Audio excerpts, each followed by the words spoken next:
People get all turned up. Come on, you've heard them. You got to read the King James.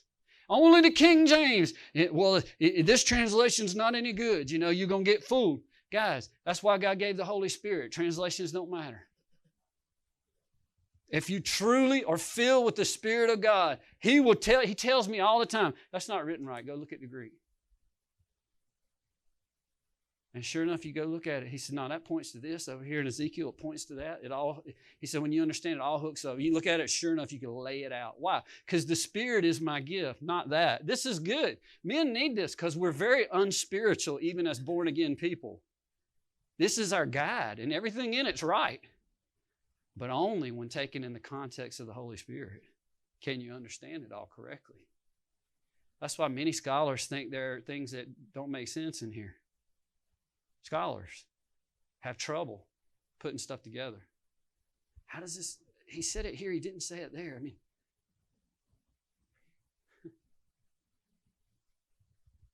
I'll give you one right now, just to get you to think.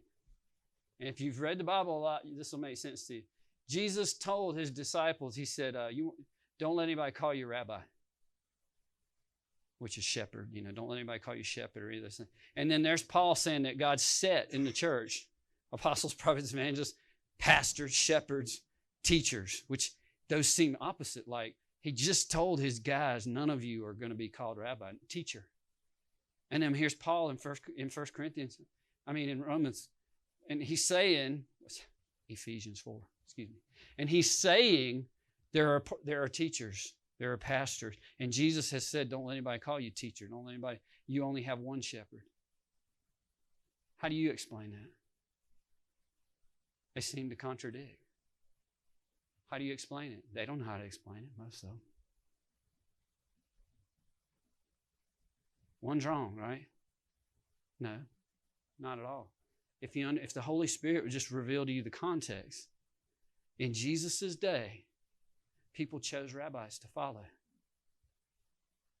They didn't know what truth was, but there were rabbis, different schools, and the biggest rabbis had schools. And you could choose them, and you'd say, well, I'm going to study under Hillel. He's going to be my rabbi. I'm going to study his style of teaching, his style of religion is what I'm going to follow, right? And Jesus was here to tell them, he said, this is it. None of those styles can save you. There are no other rabbis.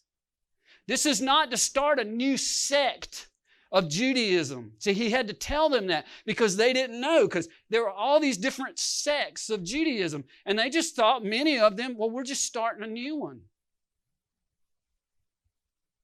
But Jesus had to let everybody know, no, what we're doing, this is it. I'm the only rabbi. This is the only sect of Judaism that will save you. We're not under that stuff anymore. Nobody will be called rabbi but me.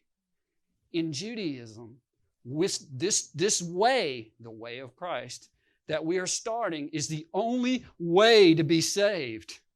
And there are no pastors under any other way, so don't let anybody say that. Does that make sense? Has nothing to do with when the church starts having teachers and pastors, as long as they're in that way. One was said to the Jews to break them out of their pattern of religion. And one is the way the church functions.